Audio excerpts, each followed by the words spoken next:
En la sesión de hoy veremos las principales características de las dos etapas históricas de nuestro país que hemos estudiado hasta este momento, el periodo prehispánico y la época colonial.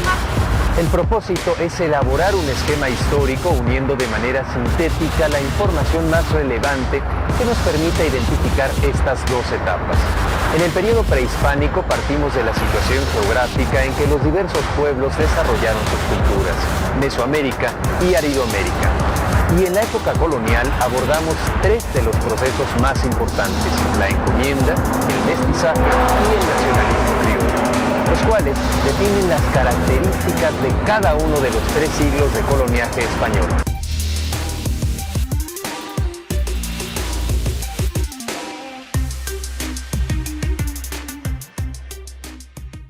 Alrededor del año 3400 antes de nuestra era, los grupos nómadas que vivían en el centro y norte de América comenzaron a hacerse sedentarios con el uso de la agricultura. A partir de este momento se fue gestando la formación de las grandes culturas prehispánicas en la región mesoamericana en un proceso que duró cientos de años.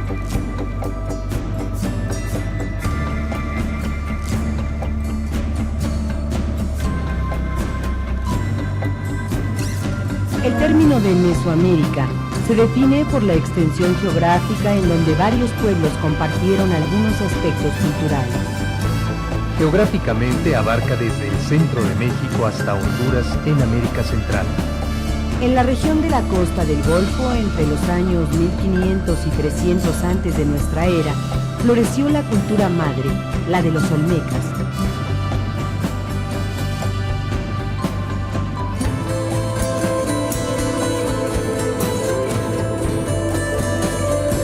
Centroamérica y sureste de México se desarrollaron los mayas alrededor del año 300 antes de nuestra era y el 900 de nuestra era.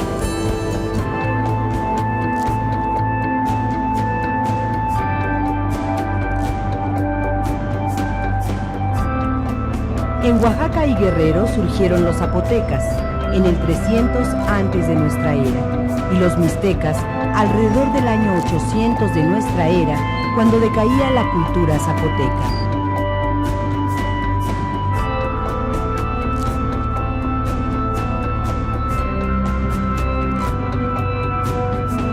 En la región del Altiplano Central se desarrollaron los teotihuacanos entre el año 200 antes de nuestra era y el 750 de nuestra era.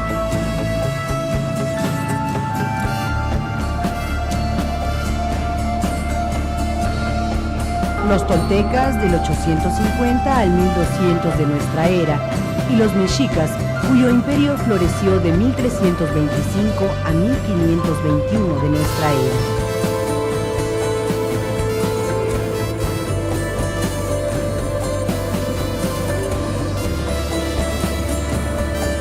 En la región occidental de México, pero principalmente en Michoacán, el pueblo tarasco tuvo su auge entre los años 800 y 1521, también de nuestra era.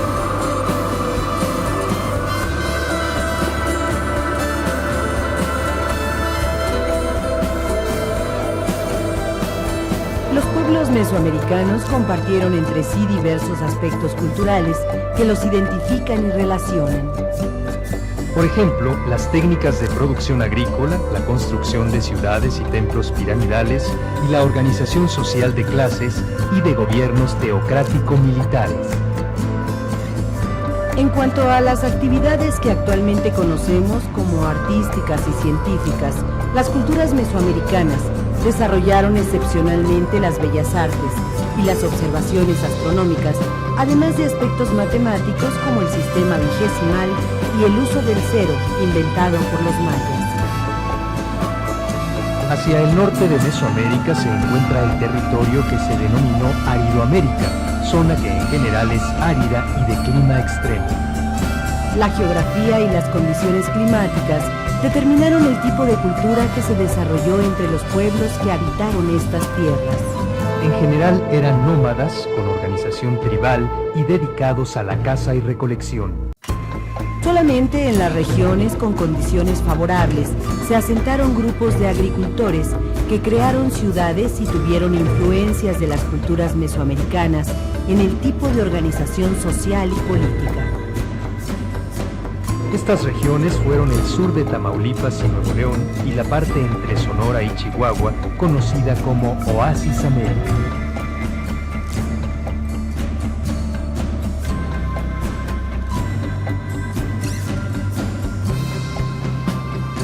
Las culturas de Mesoamérica y Aridoamérica, existentes a la llegada de los españoles, fueron sometidas a partir de la conquista de los mexicas en 1521, iniciando también los 300 años de colonización.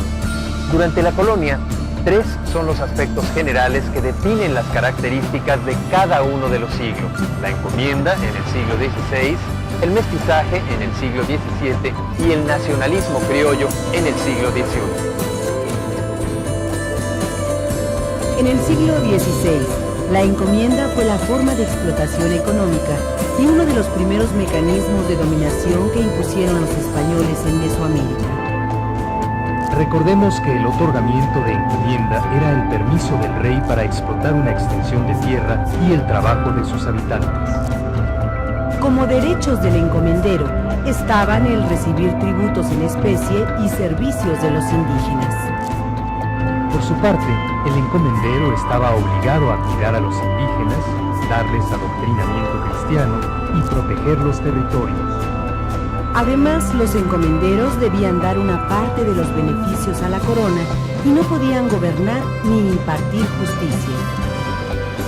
A pesar de las restricciones, los encomenderos se situaron en la escala social más alta y adquieren gran poder político y económico a costa de descuidar los intereses de la corona y de explotar a los indígenas.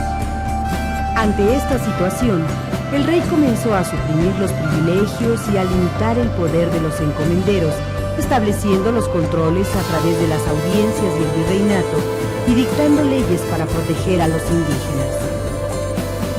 A finales del siglo XVI, la corona tenía el control político, económico y administrativo de la Nueva España.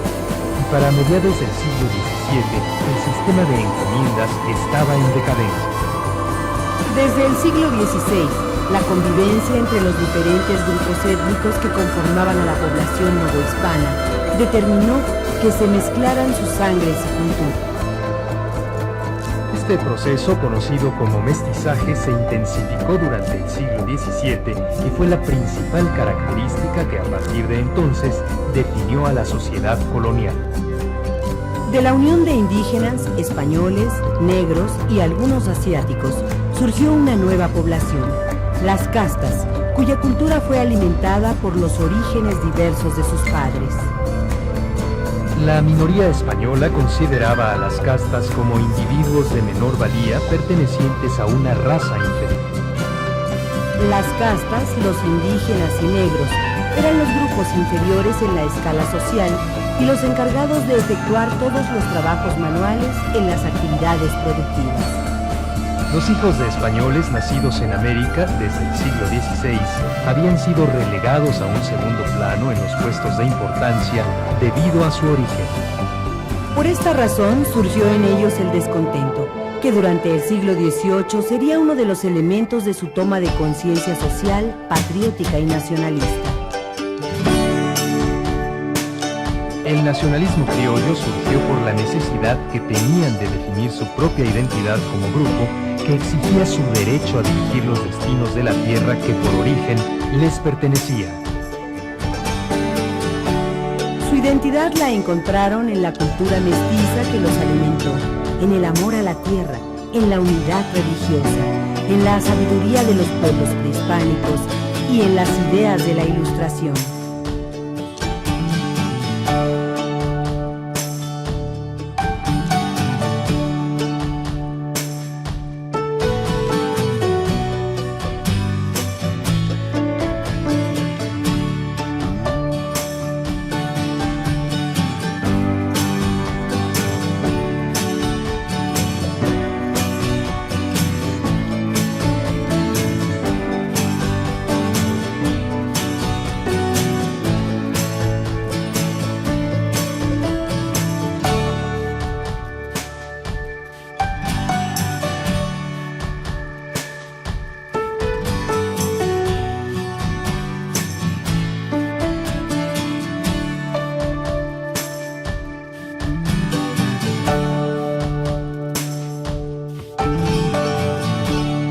estos elementos, los criollos desarrollaron el sentimiento patriota que los llevó a buscar el rompimiento de la dependencia con España y a la creación de una nación independiente que conseguirían a principios del siglo XIX.